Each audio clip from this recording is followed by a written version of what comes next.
What's going on, everyone? Happy Wednesday to everyone. Hopefully everyone is doing well, staying safe and healthy. If you had to take a COVID test, hopefully you have tested negative.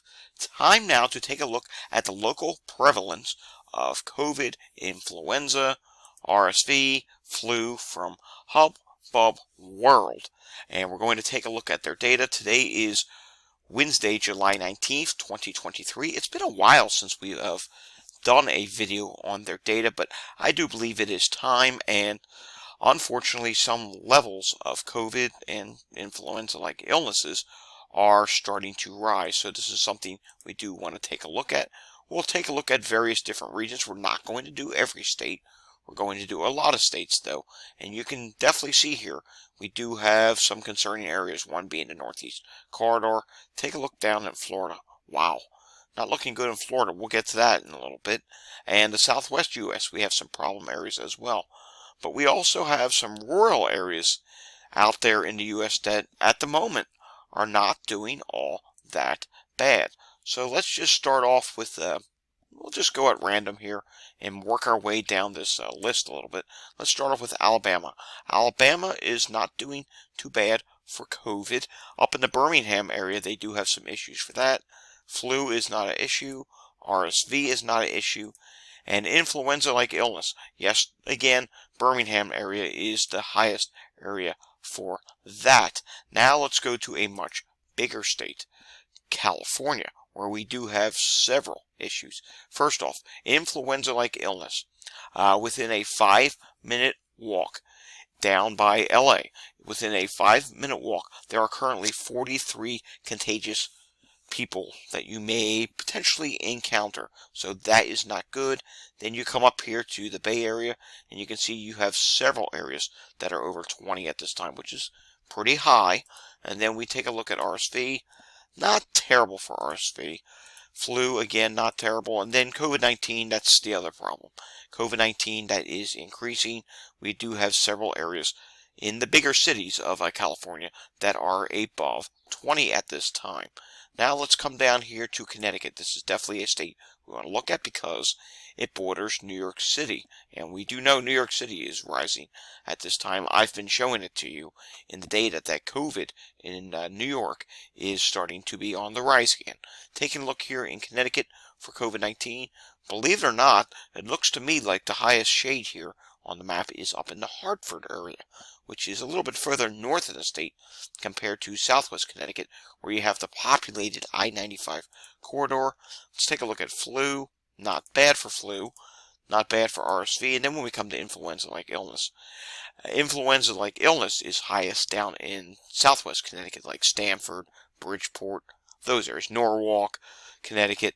So that is where the highest area for overall influenza-like illnesses is at this time. Let's take a look at District of Columbia.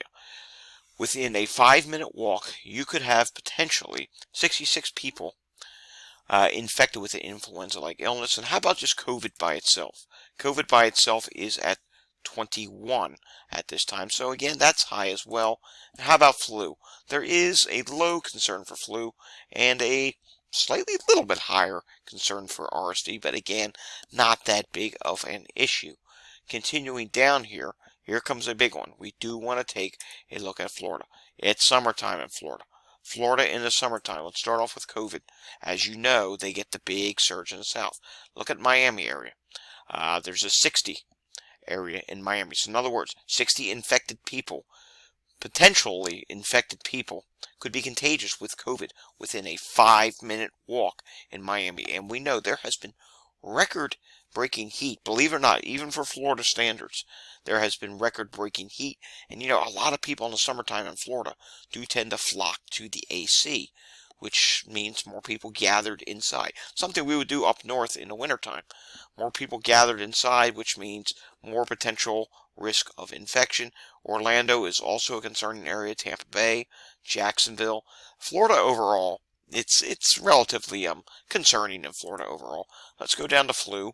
There are some minor flu concerns, believe it or not, down in the Miami area as well. RSV, there's a couple areas of RSV that are of concern. Then we come down to influenza-like illness. And again, That is concerning as well. So all four things that we look at here, COVID, all influenza-like illnesses, RSV, and even flu, are in play if you're in Florida. So you want to be especially careful in Florida. And oftentimes, I hate to even keep saying this, but it sounds so bad, but Florida really is the virus trap of this country. I mean, they don't do anything to slow the transmission of viruses in Florida. I just don't understand why they don't, because there's a lot of population in Florida that is elderly, and we need to be protecting our elderly folks. Taking a look here at Georgia. The biggest concern for Georgia is in the Atlanta metro area, and that goes for all four categories here: flu, influenza-like illnesses, and COVID-19 itself. It definitely looks like it's holding stable at this time. I don't think it's necessarily rising, but eventually I think it'll be rising there as well. Let's come down here. Let's take a look at Hawaii. We don't normally do Hawaii, but why not? Let's take a look at Hawaii. Hawaii has some concerning areas on some of the islands, but overall, Hawaii is not doing all that bad, so that's good to see. Let's take a look at Illinois. Chicago is an area of concern that we want to watch. We have 15 contagious people within a 5-minute walk for influenza-like illnesses. RSV is not really an issue. Flu is not really an issue. COVID-19, actually not doing all that bad at this time. And if you've been following my channel, wastewater is not really rising all that much there just yet. I think down the line, eventually, they probably will see some sort of a surge. Let's continue on here. Let's take a look at Maryland, shall we? And you can see Maryland is highest in the Baltimore area for COVID. Same with flu, RSV, and flu and RSV are not really a major issue, but if it was to be highest, that's where it is highest at this time. And all influenza-like illnesses, take a look at this. Yes, it's up to 21 potentially contagious people within a 5-minute walk of your area. Now, New Jersey. This I have to show you. New Jersey is not doing so great. For all influenza-like illnesses, there's quite a few very high areas. There's one in northeast New Jersey, 141 contagious people within a 5-minute walk, and that number has been rising. A lot of North Jersey has been rising, and part of that's from spread from New York City.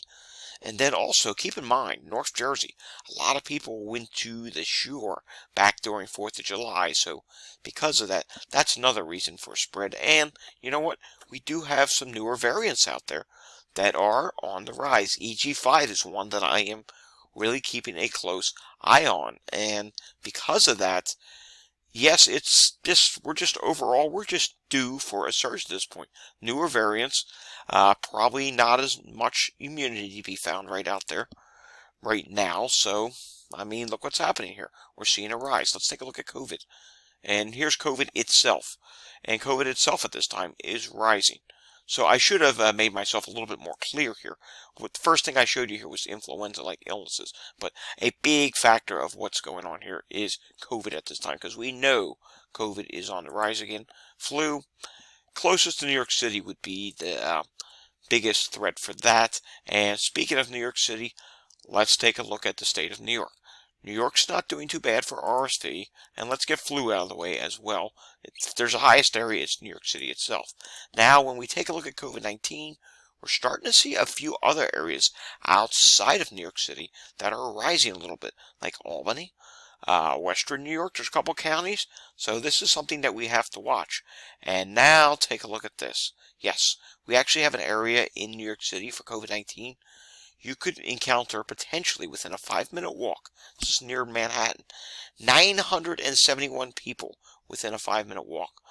Please, please, please, if you're in this area, consider wearing a mask. It could be life-saving to you. It could help prevent you from having a disabling illness known as COVID-19. Let's take a look at influenza-like illness and see what's going on with that. And you can see here, even with that, we do have some really high areas. We have one area up to 604 potentially contagious people within a 5-minute walk. It doesn't need to be COVID for you to have to wear one of these. Anything that could be transmitted through airborne transmission, requires you to have to wear a mask. And we do have this rising in other areas of New York as well. Look at the lower Hudson Valley from like West Point on southward. Wow. Yep. It's starting to rise. So this is concerning. Let's move on to Ohio. This is a state we'd like to look at. Ohio, we can see influenza-like illness. There are some concerning areas. RSV is not an issue. Flu is not an issue. COVID-19, not terrible yet, but I am watching the Columbus metro area to see if there will be a rise there. And let's continue on here. I do want to look at Pennsylvania. I always sometimes forget to look at Pennsylvania. Why, I don't know, because it is my own state. And wow, take a look at this for COVID. In Philadelphia, 47 potentially contagious people within a 5-minute walk. So that's something of concern, and surrounding areas do look to be starting to rise as well. Wilkes-Barre-Scranton area is also a small concern area. And on the other side of the state, up in Pittsburgh, there's a concerning area. But everywhere in between is not doing too bad. Flu is not bad, highest in Philadelphia. RSV is not bad at this time. And influenza-like illness is highest in Philadelphia County, with 39 potentially contagious people within a 5-minute walk. And just 6 in Allegheny County, that's Pittsburgh. And even from like Harrisburg area on northeast, there are some low to almost near moderate. I mean, not terribly concerning, but there's some more color starting to show up on the map. That's what I'm trying to bring to your attention. So you just want to be mindful. And yes, this is another area I would recommend wearing a mask. I would recommend wearing a mask in all these areas, but a little more, especially here, than other areas. In Florida, for example, I should have mentioned it then.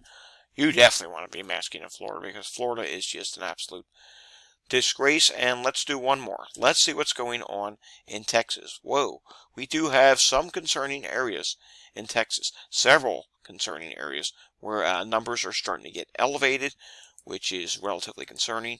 RSV is not a major concern. Flu is not a major concern. You do have a couple maximums in the major metropolitan cities. And then taking a look here at COVID, you can see Dallas, Houston, Austin. It's there, but it's not a huge rise just yet. But I suspect Texas, probably within the coming days, as we finish out the month of July, or maybe the last week of July, and then head into August, I suspect Texas is going to eventually start rising. But right now, at this moment, it is not following the path that we're seeing in Florida, which is relatively surprising, because in the summertime, usually when Florida is exploding, Texas is usually exploding as well. But at the moment, it's not happening. So that is good to see. Alrighty, folks, that does it for this week's check at the data from our friends at Hubbub World. Again, as always, thank you, Hubbub World, for what you do. I mean, this is fantastic that you have this local prevalence map.